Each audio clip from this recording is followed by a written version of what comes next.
자, 이제 기본 사항 그 마지막 네 번째로 최정사각 행렬 뭐 이런 것들에 대해서 한번 살펴보도록 하고요.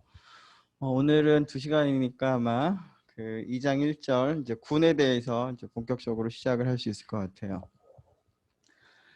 지난 시간까지는 우리가 그 정수 그리고 잉여류 법N에 관한 잉여류에 관해서 생각을 했었죠.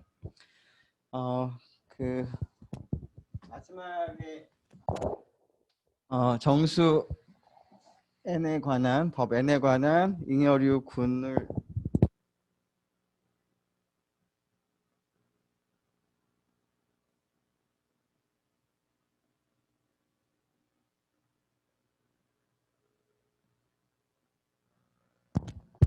소수인 경우에는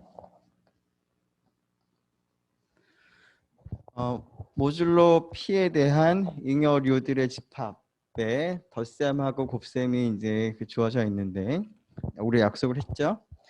자, 그러한 덧셈과 곱셈이 그 좋은 성질을 가지고 있는데 이 성질이 마치 여러분들이 잘 알고 있는 실수나 복소수에서의 성질과 정확하게 동일한 그런 성질들을 가지고 있었어요.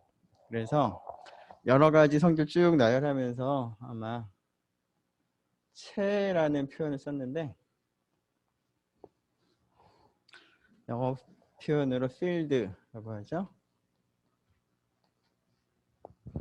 그래서 GP가 P가 소수인 경우에는 채가 된다라는 얘기를 했었죠. 자, 오늘은 이제 채에 대해서 조금 더 자세하게 한번 알아보도록 하죠. 어떠한 대수적인 구조를 채라고 부르는지.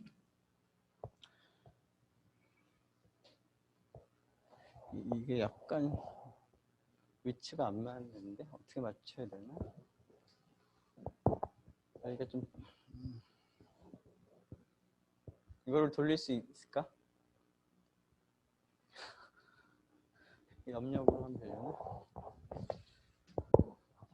약간 불편해도 여기 그 슬라이드에 여러분들 그 사이버 캠퍼스에 올라온 걸 참고해서 봅시다. 여기 왼쪽이 좀 안 보이는데, 자, 채라고 하는 거는 다음과 같이 그 어떤 집합을 생각을 하고요. 그 집합에 두 가지 연산이 이제 정의가 되어 있을 때 그 두 가지 연산을 우리가 덧셈하고 곱셈이라고 이제 이름을 붙였어요. 물론 이 덧셈과 곱셈은 정수에서나 실수에서의 덧셈하고 곱셈하고 동일할 필요 없어요. 그냥 두 연산이 있다. 네, 그 중에 한 연산은 덧셈이라고 부를 거고 그 과정을 요 플러스라는 기호를 써서 나타내는 것 뿐이에요. 실제 연산은 여러분들이 알고 있는 실수의 덧셈과 전혀 달라도 상관없어요. 곱셈도 마찬가지고 자, 연산이 주어져 있는데 자, 이 두 가지 연산에 대해서 첫 번째 덧셈에 대해서 결합법칙, 그 다음에 교환법칙, 그 다음에 덧셈에 대한 항등원이 존재한다. 그 다음에 각각의 원소에 대해서 덧셈에 대한 역원이 존재한다. 라는 성질을 만족하고 자, 이러한 성질들은 전부 다 덧셈과 관련된 성질이기 때문에 차례대로 A1, A2, A3, A4라고 구분했어요. 자, 여기서도 0이 지금 등장하는데 이 0이라고 쓴 기호는 실수 0을 의미하는 것은 아니에요. 항상 세 번째 특징을 만족하는 세 번째 조건을 만족하는 특정한 원소를 우리가 이 기호로 나타내겠다라는 것 뿐이에요. 그래서 실제로 0이라고 쓰지만 그게 숫자 0, 실수 0하고는 다를 수 있다. 자, 어쨌거나 0이라고 하는 것은 이 성질을 만족하는 모든 A에 대해서 F에 있는 모든 스몰 a에 대해서 이 성질을 만족하는 것을 존재하고 그 존재하는 녀석을 0이라고 쓰겠다라는 뜻이에요. 그래서 이 조건을 만족을 하는 거. 그 다음에 네 번째 조건은 각각의 A에 대해서 이 부분에 해당하는 원소가 있다라는 거예요. 즉 A라는 것과 다른 녀석 네모라고 생각한다면 네모에 해당하는 어떤 적당한 원소가 있어서 더했더니 결과가 A3에 나오는 그 원소가 되게 하는 네모가 있다. 그 네모가 F에 있다라는 걸 의미하는 조건인데 그 네모에 해당하는 것을 그냥 네모 하게 되면은 이제 구분이 잘 안 될 테니까 그거를 A에다가 더해서 0이 되게 하는 녀석을 이렇게 표기하겠다라는 뜻이에요. 마이너스 A라는 거의 의미가. 즉 여러분들이 알고 있는 실수 3이 있으면 마이너스 3의 그 기호의 역할과 동일한 거라는 거는 이제 여러분들이 알 텐데, 그래서 마이너스 A라고 하는 게 음수를 바꿨다, 뭐 부호를 바꿨다 이런 뜻은 아니라는 거예요. 3번에서도 0이라는 그 기호는 이 조건을 만족하는 원소를 0이라고 표기하겠다라는 것과 마찬가지로 마이너스 A라고 이렇게 기호로 쓰는 거의 의미는 A라는 거에다가 더했을 때 0이 되게 하는 그 원소, 그 성질을 만족하는 그 녀석을 이렇게 표기하겠다라는 거예요. 그러니까 마이너스가 이제 실수에서의 마이너스 이렇게 생각하면 안 돼요. 자, 그래서 이러한 성질을 만족하고, 자 이제는 곱셈에 대해서도 마찬가지로 생각을 해봅시다. 곱셈도 결합법칙, 그다음에 교환법칙, M1, M2, 그다음에 세 번째가 항등원일 텐데, 곱셈에 대한 항등원은 이제 1이라고 표기를 하겠어요. 자, 그런데 물론 이제 앞에서 얘기한 0하고 지금 세 번째 M3 조건에서의 1과 동일한 경우도 물론 있어요. 네, 그런 경우는 나중에 좀 보면 알겠지만 너무나 그냥 간단한 딱 하나의 경우밖에 없어서 그런 경우는 별로 관심이 없어서 보통 체를 얘기를 할 때 A3에서의 그 조건을 만족하는 원소 0과 M3에서 조건을 만족하는 녀석은 서로 다르면서 다음 식을 만족하는 그러한 원소가 있다. F 안에. 그 원소를 우리가 1로 표기하겠다라는 거예요. 곱셈에 대한 항등원이죠. 자, 여건도 마찬가지인데 그 여건은 A4하고는 약간 좀 다른데, 이것은 여러분들이 실수해서 곱셈에 대한 여건, 즉 역수를 생각을 해보면 이런 게 필요하겠다라고 이제 아마 자연스럽게 받아들여질 것 같은데요. 자, A4에서는 임의의 스몰 a에 대해서인데 M4에서는 0이 아닌, 0이라고 하는 것은 여기 덧셈에 대한 항등원이죠. 덧셈에 대한 항등원은 제외하고 나머지 원소들에 대해서는 곱셈에 대한 여건이 존재한다라는 조건이에요.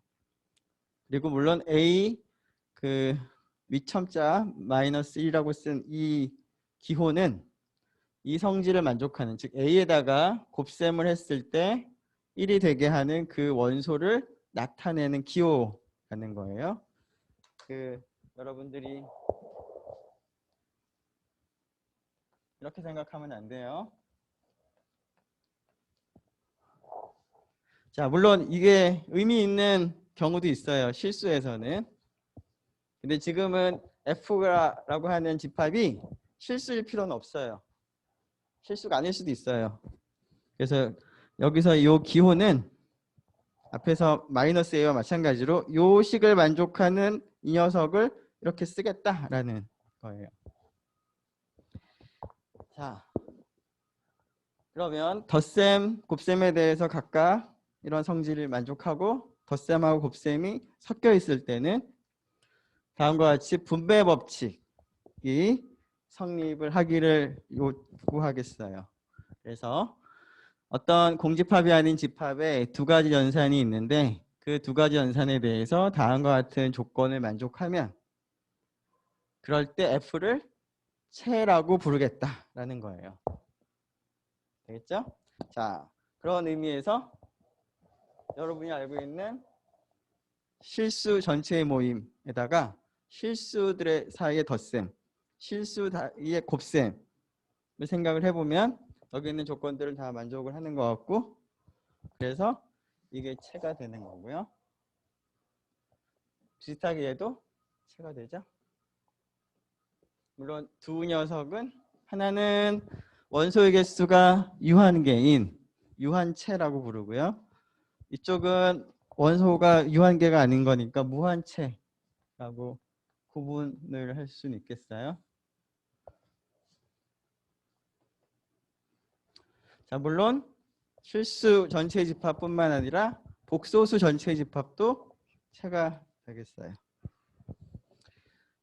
자, 우리가 실수에서 덧셈, 곱셈 말고도 뺄셈, 나눗셈도 여러분들이 초등학교 때부터 공부를 했는데 체를 얘기를 할 때는 두 가지 연산만 있으면 돼요. 그러면 우리가 흔히 아는 뺄셈하고 나눗셈은 뭐냐? 별게 아니라 F라는 체가 주어져 있을 때 뺄셈은 이렇게 약속하는 거예요. A 빼기 B라고 하는 거는 다른 게 아니라 A에다가 B의 덧셈에 대한 여건을 더하는 걸로 생각을 하는 거고 그 녀석을 그냥 뺄셈이라고 부르는 것 뿐이에요. 그러니까 본질적인 연산은 덧셈이 있는 거죠. 그리고 나눗셈도 마찬가지예요. 그러니까 여러분들이 이제 사칙연산이라고 배웠지만 사칙연산을 체 입장에 생각을 해보면 두 가지 연산이 핵심적인 연산이고 나머지 뺄셈, 나눗셈은 그거로부터 얻어지는 그냥 부수적인 그런 과정이 있다라고 생각을 하면 되겠어요. 자, 조금 전에 얘기한 것처럼 유리수 전체, 실수 전체, 복수 전체 집합을 이제 이러한 기호로 앞으로 계속 쓸 텐데 이러한 집합에 여러분이 흔히 알고 있는 덧셈과 곱셈을 생각하면 앞에서의 그러한 조건들을 다 만족을 하기 때문에 이러한 것들은 전부 다 체가 돼요. 그래서 첫 번째 거를 유리수들의 모임이면서 체의 조건을 만족하고 있기 때문에 유리수체라고 부르고요. 두 번째, 실수 전체의 집합을 단순히 집합으로만 간주하지 말고 연산 입장에서 생각을 해보면 실수체라고 부르겠어요. 그래서 영어 표현에 rational number field, real number field. 맨 마지막은 복소수체, complex number field라고 부르죠. 자, 행렬에 대해서 한번 살펴봅시다. 선형대수 시간에 행렬에 대해서 뭐 여러 가지로 많이 공부를 했을 텐데 일단은 여기서는 그 정사각 행렬 위주로만 한번 생각을 해보죠. 지금은 이제 그 앞에서는 이제 체를 일반적으로 생각을 했는데 일단은 그 행렬을 얘기할 때는 일반적으로 그 실수체가 아니라 일반적인 체상에서의 원소를 가지고 행렬을 만들 수 있을 텐데 행렬을 구성할 수 있을 텐데 그 얘기를 하는 경우나 뭐 실수를 가지고 하는 경우나 행렬의 뭐 그 용어들 얘기할 때는 동일한 거니까 일단은 실수체 위주로만 얘기를 하겠어요. 자, 성분이 전부 다 실수면서 다음과 같이 행의 개수도 n개, 열의 개수도 n개가 되도록 다음과 같이 정사각형 모양으로 n제곱개의 숫자, 여기서는 실수가 되겠죠. 실수를 늘어놓은 이러한 꼴을, 이러한 모습을 행렬이다라고 부를 건데 가로, 세로 행의 개수, 열의 개수가 n개가 있으면 그런 경우에는 그 다른 크기의 행렬과 이제 구분하기 위해서 n차라는 말 앞에 붙이겠어요. n차의 정사각 행렬. 그러면은 뭐 여러분이 아는 거, 다 아는 거죠? 자, 얘는 2차의 정사각 행렬인 거고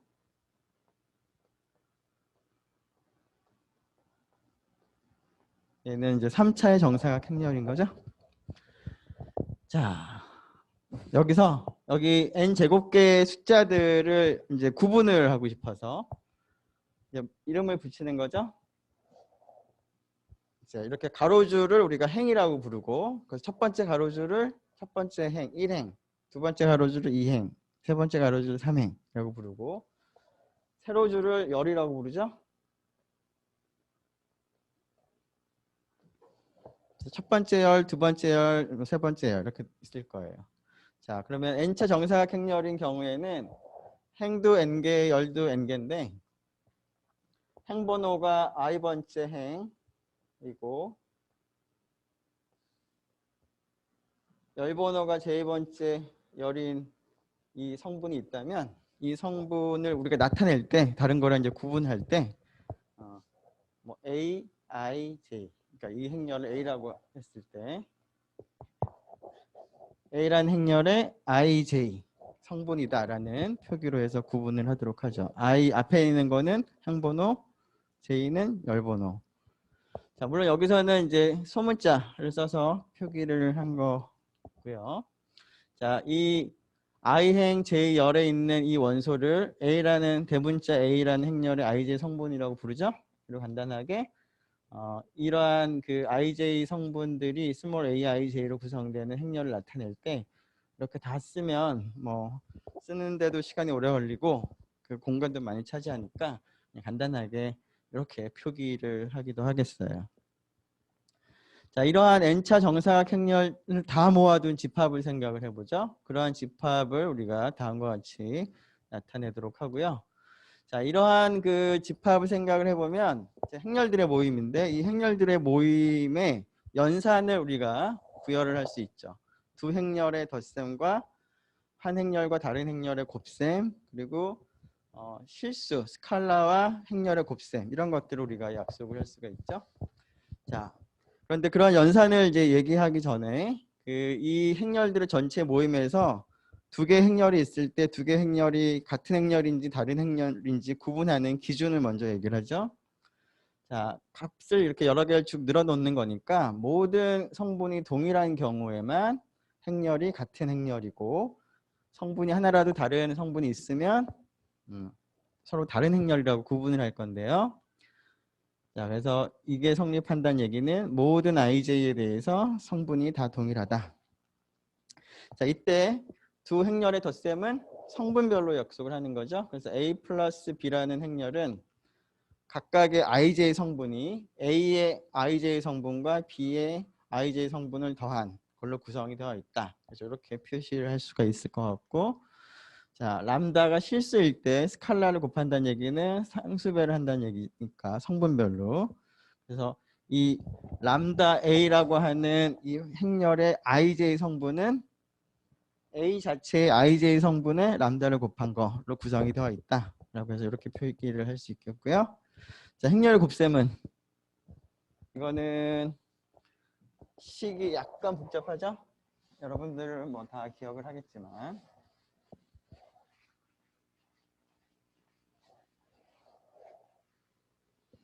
자, 행렬이 둘 다 이제 정사각 행렬이니까 이제 곱셈을 할 수가 있는데 n차로 자, 여기에 있는 성분을 AIJ, 여기에 있는 성분을 BIJ로 표기를 했을 때 곱한 결과도 n차 정사각 행렬이 되도록 우리가 곱셈을 약속을 했었죠. 자, 곱셈한 결과에서 I행 J열에 있는 이 성분은 앞에 있는 행렬 AB를 가지고 어떻게 계산을 했었죠? 자, 여기 있는 것을 CIJ라고 쓴다면 CIJ는 앞에 있는 행렬의 I번째 행과 뒤에 있는 행렬의 J번째 열에 있는 성분들을 생각을 해서 첫 번째 거랑 첫 번째 거랑 곱하고 두 번째 거랑 두 번째 거랑 곱하고 점점점점 해서 맨 마지막 거랑 맨 마지막 거를 곱한 다음에 다 더한 걸로 약속을 했었죠. 자, 그래서 그것을 식으로 써보면 여기 있는 것들은 A, I, K의 형태예요. K가 열이 바뀌는 거죠. 1부터 n까지. 그 다음에 여기 있는 거는 J번째 열은 동일하면서 행이 바뀌는 거죠. B, K, J라고 쓰면 되겠죠. 그래서 여기 K가 같이 움직이는 거예요. 1부터 n까지. 물론 IJ가 결정되면 여기 있는 I하고 J가 결정이 돼서 이거는 고정이 된 상태에서 K가 동일하게 바뀐다. 이렇게 됐죠? 자, 이러한 행렬의 덧셈, 행렬의 곱셈, 행렬과 실수의 곱셈들에 대해서 가지고 있는 성질들을 봤더니 덧셈은 앞에서 봤던 실수의 덧셈과 비슷하게 결합법칙, 교환법칙, 그다음에 항등원이 존재해요. 물론 여기서 항등원은 임의의 n차 정사각 행렬에 대해서 다음 식을 만족하는 행렬을 O라고 0이라고 쓴 거죠. 자, 근데 여기서의 0은 행렬이죠. 성분이 모두 0인. 여기서는 이게 실수들만 생각하는 거니까 지금 여기 그 성분들을 전부 다 실수로만 구성을 했어요. 그래서 여기서의 O라고 쓴 거는 0 행렬이라고 부르는 건데 그것은 0이 모두 n제곱개의 정사각형 모양으로 늘어 놓아진 행렬을 표기하는 기호로 여러분들이 생각을 하면 되겠어요.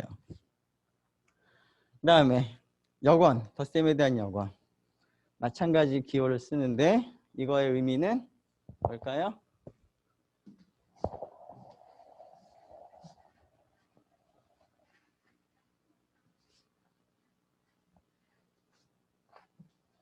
A라는 행렬이 성분이 A, I, J 네, 여기에다가 다른 어떤 행렬을 더해서 영행렬이 되게 하는, 물론 이제 순서가 뒤바뀌어도 성립했으면 좋겠는데, 근데 어차피 2번에서 교환법칙 성립한다고 했으니까 한쪽만 봐도 충분하겠어요. 이 경우에는. 자, 이게 되려면 각각의 성분들이 A의 성분들에다가 덧셈에 대한 여건을 택해서 그것을 성분으로 하면 되겠죠. 그래서 성분이 이렇게 있는 행렬을 A의 덧셈에 대한 여건이기 때문에 이 녀석을 마이너스 A라고 표기를 하는 거죠. 자, 비슷하게 곱셈. 결합법칙은 성립하지만 그런데 일반적으로 행렬의 곱셈에서는 교환법칙은 성립하지 않죠. 그래서 그것은 없고요. 그 다음에 M2는 대신에 이제 곱셈에 대한 항등원의 존재성. 자, 항등원이 뭐죠? 곱셈에 대한 항등원 I라고 표기하는 행렬은 A라는 n차 정사각 행렬이 어떤 것이든 곱셈을 했을 때 행렬의 곱으로 했을 때 A가 되게 하는 행렬을 I라고 쓰겠다라는 거죠. 자, 그 행렬을 여러분들이 직접 성분을 생각해 보면 뭐죠?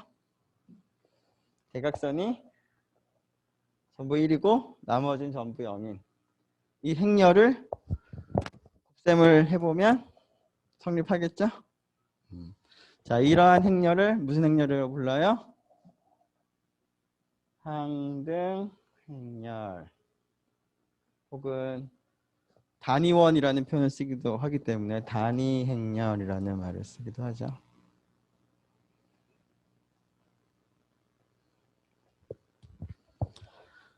자, 그리고 스케일러 멀티플리케이션에 대해서 일종의 분배 법칙, 그다음에 이제 분배 법칙도 첫 번째 타입도 있고 두 번째 타입도 있죠. 즉 첫 번째에서는 행렬이 더해지는 거고, 그다음 두 번째 타입에서는 실수가 더해질 때. 자, 그리고 실수의 곱과 행렬의 곱이 이제 섞여 있을 때 다음이 성립한다. 그리고 이제 실수 중에서 1을 곱하게 되면 뭐 자기 자신과 같다. 그다음에 이제 행렬의 곱과 실수의 곱인데 지금 얘하고 얘는 좀 구분이 되는 게 왼쪽은 실수 두 개를 곱하고 행렬을 하나 곱하는 거고 여기서는 실수는 하나 있고 행렬이 두 개가 있는 이 상황이죠. 좀 다른 상황인데 이때는 스몰 a가 뭐 행렬 앞에 어디든 왔다 갔다 할 수 있다 그런 얘기죠.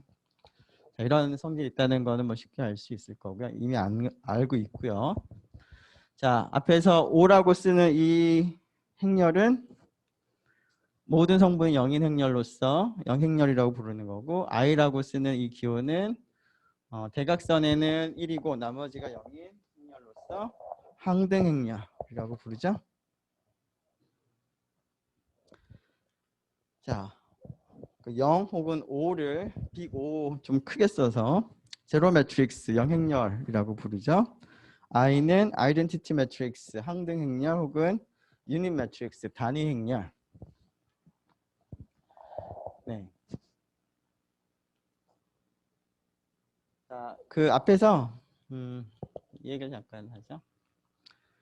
그 행렬의 곱셈에서는 이제 교환 법칙이 성립하지 않는다라는 얘기를 했는데 이제 그 얘기를 조금 더 엄밀하게 얘기를 해보려고 해요. 그래서 조금 특별한 행렬을 생각을 하죠.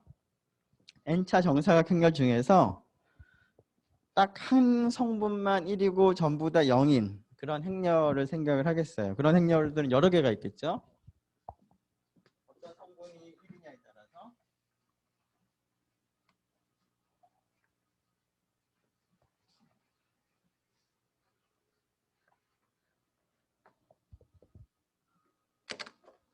자, 쓰기 편하게 일반적인 n을 생각하면 쓰기가 힘드니까 n이 2인 경우에 대해서 자, 첫 번째 첫 번째 열이 1이고 나머지가 0인 이런 행렬도 있을 수 있고요. 이런 행렬도 생각할 수 있겠죠.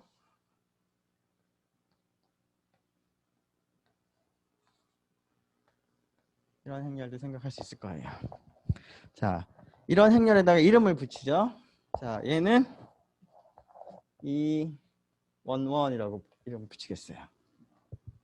자, 딱 하나만 1이니까 그 1이 있는 그 위치를 여기다가 쓰는 거예요. 1행 1열에만 1이 있다. 자, 얘는 뭐라고 쓸까요? 1, 2라고 쓰겠죠? 1행 2열만 1이고 나머지는 다 0이다. 이렇게 구분을 할 수가 있을 테니까 2, 1, 2, 2, 2. 자, 이런 행렬에 대해서 뭐 여기 있는 거는 뭐 직접 곱해보는 건 전혀 뭐 어려운 게 아닌데 뭐 예를 들어서 얘를 한번 곱해볼까요?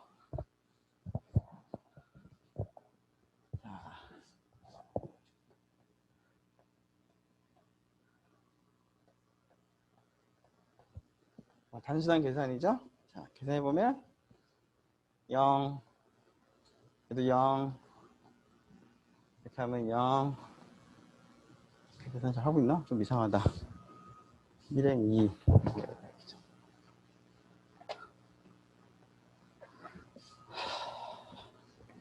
1, 2. 2 됐죠? 네. 그러면은 첫 번째 0, 여기가 1이네요. 그죠? 그 다음에 0, 0. 여기가 2, 1, 2가 나왔어요. 자, 근데 이게 그 일일이 다 계산을 이제 할 필요 없는 게 곱셈에 어떤 규칙이 있어요. 인덱스를 잘 보면 자, 얘하고 얘가 지금 같죠? 같은 상태에서 곱하면 여기 1이 여기 1이랑 같고요. 여기 2가 물론 여기 2가 여러 개 있긴 있지만 얘랑 같아요. 자, 뭐 하나만 더 해볼까요? 이거 하나만 가지고는 이런 규칙을 여러분들이 찾기가 쉽지가 않을 테니까.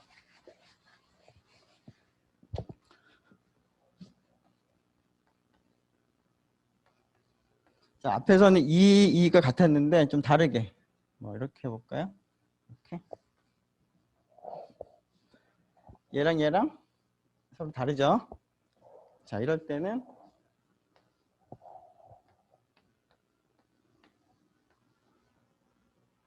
똑같네요, 지금. 똑같.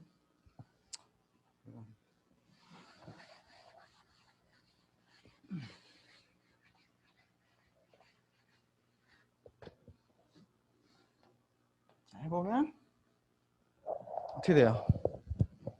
암산 금방 할 수 있죠? 왜 전부 다 0이죠. 자, 그러면은 이걸로부터 일반적으로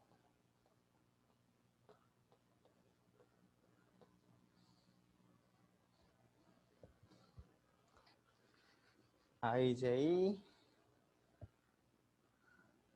KL이라고 쓸까요? 자, 곱하면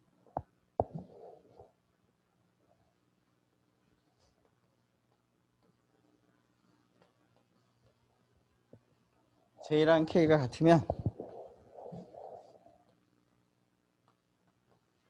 이렇게 나오고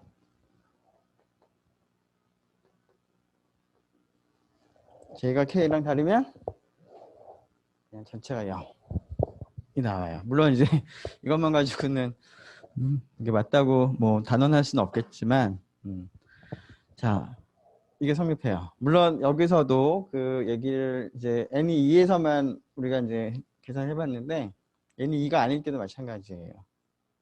n에 상관없이. 자, 이 얘기를 일단 먼저 하고 시작합시다. 자, n이 이제 고정이 되어 있는 상태에서 자, n차 정사각 행렬 중에서 i, j 성분만 1이고 나머지가 0인 그런 n차 행렬을 이 ij로 쓰겠다. 우리는 이제 n이 2차인 경우만 나타내 본 거지만 뭐 3차에도 4차에도 비슷하게 얘기할 수 있겠죠? 자, 그때 다음과 같이 행렬을 곱하면 이렇게 간단하게 쓰면 이렇게 쓸 수 있어요. 자, 이거 아니면 이건데 이걸 조금 더 간단하게 쓰려고 앞에다가 이런 기호를 붙였어요. 델타 JK라고. 자, 델타 JK 선형대수 시간에 했던 거죠. 이 기호의 이름은 무슨 델타? K로 시작하는데 무슨 델타예요? 무슨 K 뭐 델타? K 크로네커 델타라는 말 들어봤어요? 못 들어봤어요? 자, 크로네커 델타 처음 들어보는 학생. 진짜?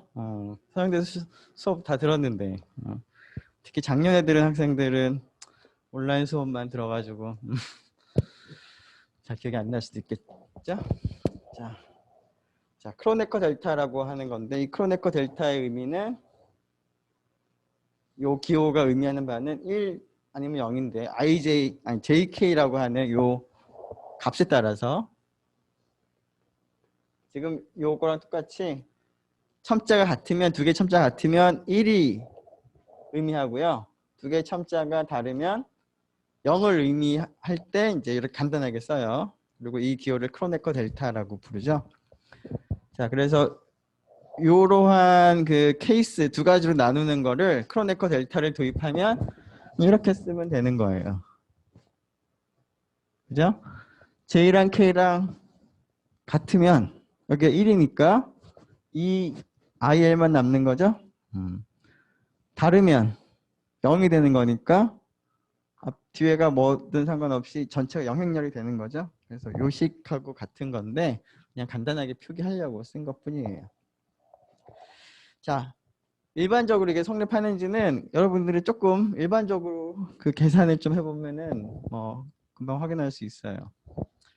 자, 그러면은 이 ii의 제곱은 뭘까요?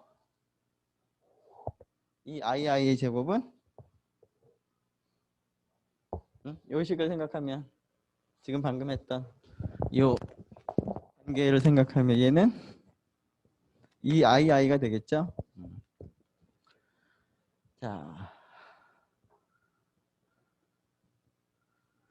이거는 이제 여기 있는 그 이 ij가 선형대수를 얘기를 할 때 이제 생성한다. 즉 이 ij라는 행렬들의 그 1차 결합으로 임의의 행렬을 이제 생성한다라는 성질도 가지고 있다. 뭐 이런 얘기도 할 수 있겠죠. 자, 이걸 가지고 앞에서 우리가 행렬의 곱셈은 일반적으로 교환법칙 성립하지 않는데 왜 그런지 구체적인 이유를 들어보면 자, n이 2보다 작거나 큰 경우에는 E11, E12라는 행렬을 생각할 수 있어요. 자, 여기서 2라는 숫자가 있기 때문에 n이 2보다는 같거나 커야 돼요. n이 1일 때 1차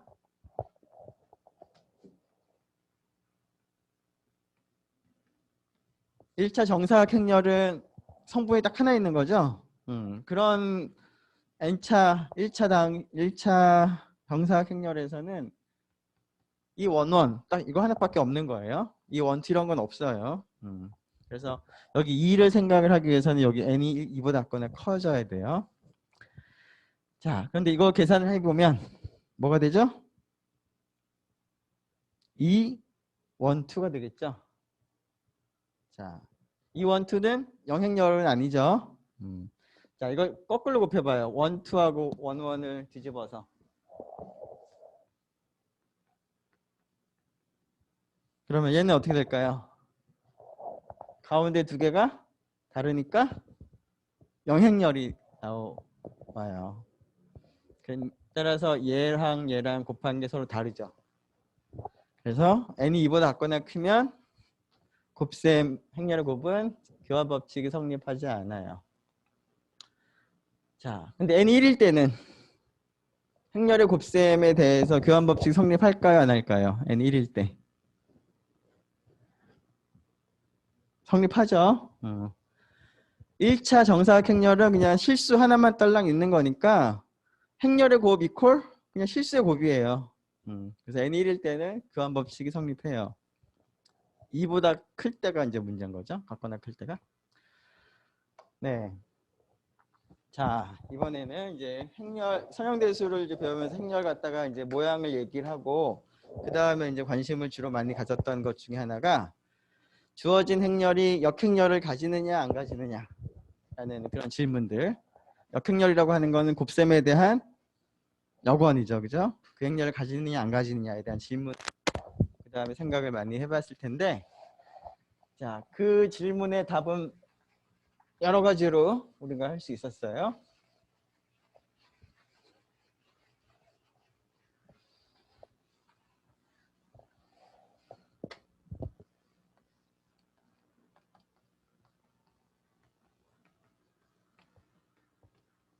자, 일단 곱셈에 대한 역원의 의미는 자, A에다가 어떤 다른 행렬을 곱해서 그리고 행렬의 곱셈에서는 교환 법칙이 일반적으로 성립하지 않기 때문에 A 곱하기 네모하고 네모 곱하기 A는 일반적으로 다를 수 있어요. 근데 우리가 원하는 곱셈에 대한 역원이라고 하는 것은 이렇게 곱하든 결과가 n차 항등 행렬이 나오는 네모를 우리가 A의 곱셈에 대한 역원이라고 부르고 이러한 네모가 있으면 이 네모를 A의 역행렬이라고 부르죠. 그리고 이 네모를 표기하기 위해서 이런 기호를 쓰는 거죠.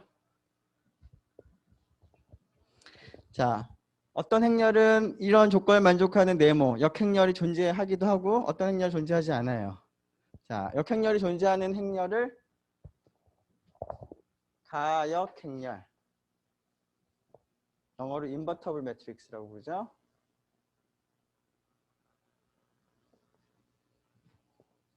혹은 정칙 행렬이란 말을 써요. 이 말은 서양교수 시간에는 많이 안 썼는데 영어 표현에서는 non-singular matrix라는 표현을 써요.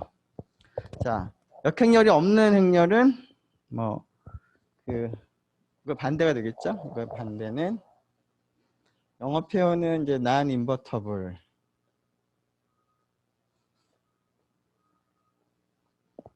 우리말로는 그냥 역행렬을 가지지 않는 행렬 이렇게 좀 길게 얘기를 하는데 영어 표현에는 이제 singular matrix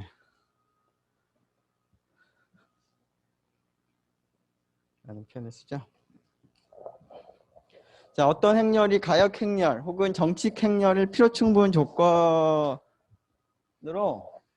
디터미넌트라고 하는 행렬식이라고 하는 것을 한영대수 시간에 생각을 했었죠.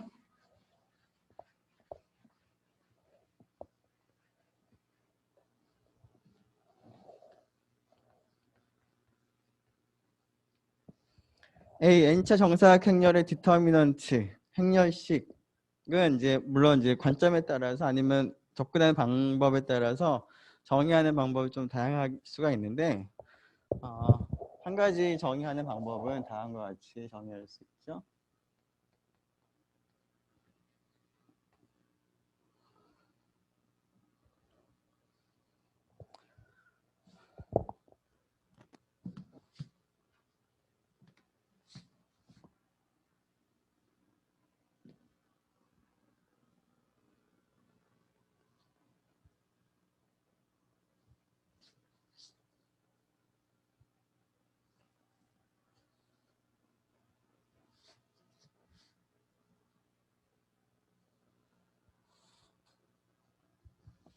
자, 이러한 정의 방법을 우리가 recursive definition이라고 부르죠.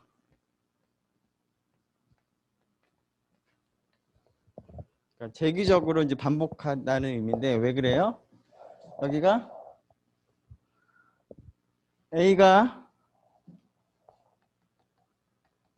n차 정사각형렬일 때 여기 있는 이 A, I, J, 틸다로 우리가 사용대수 시간에 표기를 했는데 이 행렬은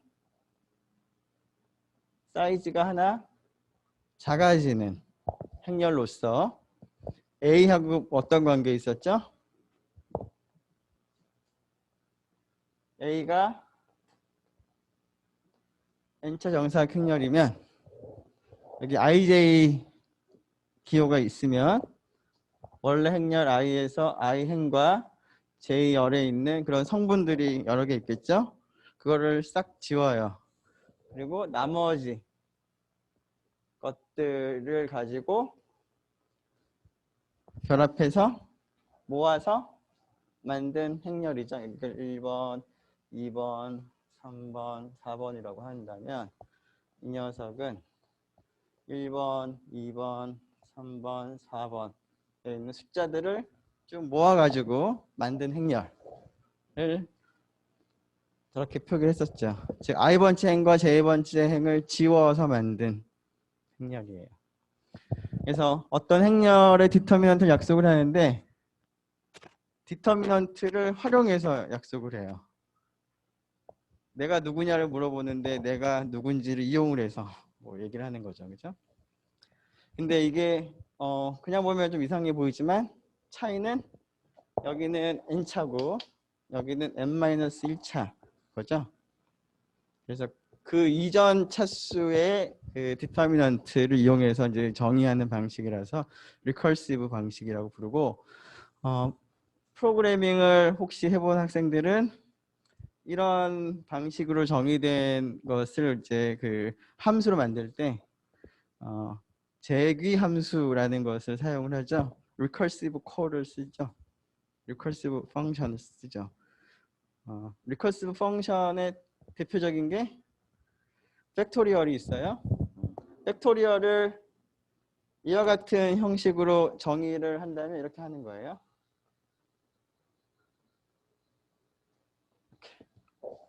자, 느낌표가 있는 이 기호의 의미를 우리가 약속을 하는데 n 팩토리얼을 약속을 하는데 그 기호를 써서 이제 약속을 하는 거죠.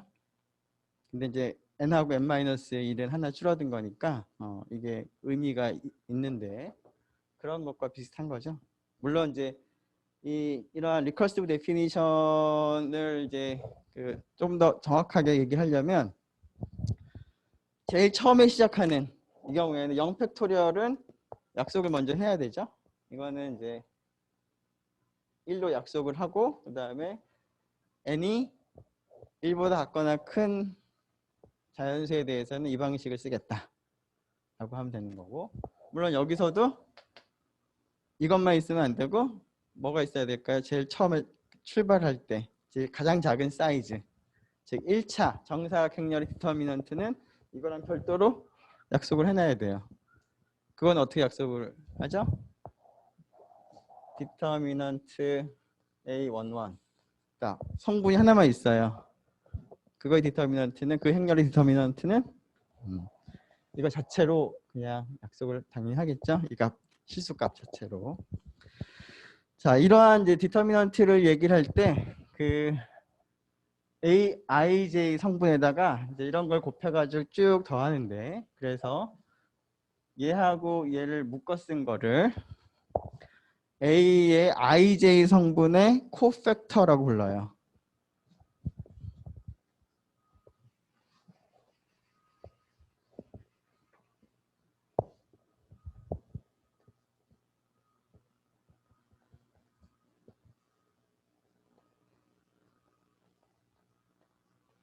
얘를 코팩터 불렀죠? 네. 우리말로 여인자. 물론 이제 IJ에 따라 다를 거니까 조금 더 명확하게 표현을 하면 IJ 성분의 코팩터 여인자라는 표현을 쓰는 거죠. 자, 이러한 그 여인자들을 다 묶어가지고 행렬을 만들 수가 있는데 그 행렬을 우리가 어드조인트 매트릭스라고 부를 거예요.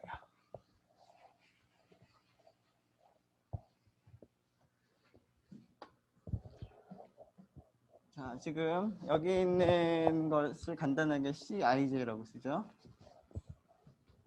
자, CIJ를 성분으로 하는 행렬을 생각을 하고요. 그러면 이것은 I도 1부터 N까지, J도 1부터 N까지 바뀔 수 있으니까 N차 정사각 행렬로 표시를 할 수 있을 텐데 이 행렬의 트랜스포즈를 생각을 하겠어요. 트랜스포즈는 뭐였죠? 전치 행렬이라고 불렀는데 행과 열을 뒤집어 쓴 거죠. 자, 이렇게 쓴 행렬을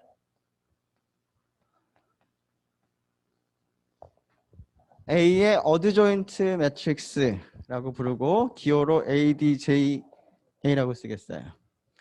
자, 우리말로 하자면 수반 행렬? 수반 행렬. 많이 안 써가지고 뱉고도 좀 좀 어색하긴 한데 어드조인트라는 말을 좀 더 많이 써요. 네. 자, 근데 이 어드조인트 매트릭스는 이러한 성질로부터 나온 거기 때문에 A라는 행렬과 어드조인트 매트릭스를 행렬에 곱을 하면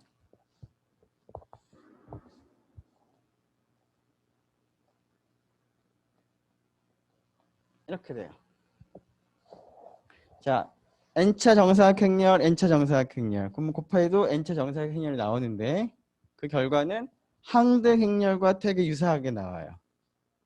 항등 행렬은 대각선 전부 1이고 나머지 0인데 오른쪽은 항등 행렬에다가 디터미넌트 A라고 하는 실수를 곱한 행렬. 즉 대각성분이 전부 다 A의 디터미넌트가 되고 나머지가 전부 0인 행렬이 돼요. 자, 그런데 이 경우에 얘하고 얘를 뒤집어 곱해도 동일하게 나와요. 이 성질을 여러분들이 생각을 해보면 돼요. 물론 이제 이거 말고도 여러분들이 디터미넌트에 관련된 성질이 조금 더 필요하죠. 어떤 행렬의 두 행이 동일하면 디터미넌트는 0이다. 어떤 행렬의 두 컬럼이 동일하면 디터미넌트가 0이다. 뭐 이런 성질도 좀 쓰면 되는데 그걸 사용하면은 이 사실을 얻을 수 있어요. 자, 이 사실로부터 디터미넌트 A가 0이 아니면 A의 역행렬을 표기할 수 있어요. 자, 디터미넌트 A는 실수인데 그 0이 아니면 양변에 역수를 곱셈을 하면 결국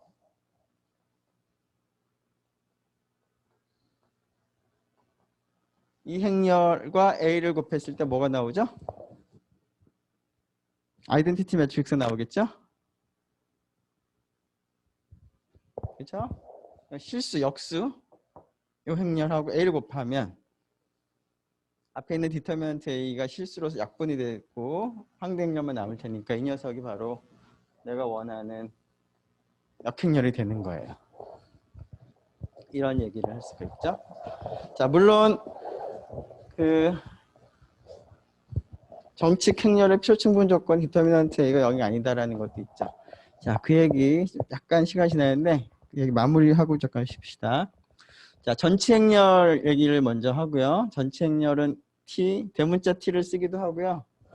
여기서처럼 소문자 T를 쓰기도 하고 그 의미는 전치 행렬의 IJ 성분을 A' IJ라고 쓴다면 이 녀석은 원래 행렬의 JI 성분하고 같은 그러한 행렬을 의미하는 거죠.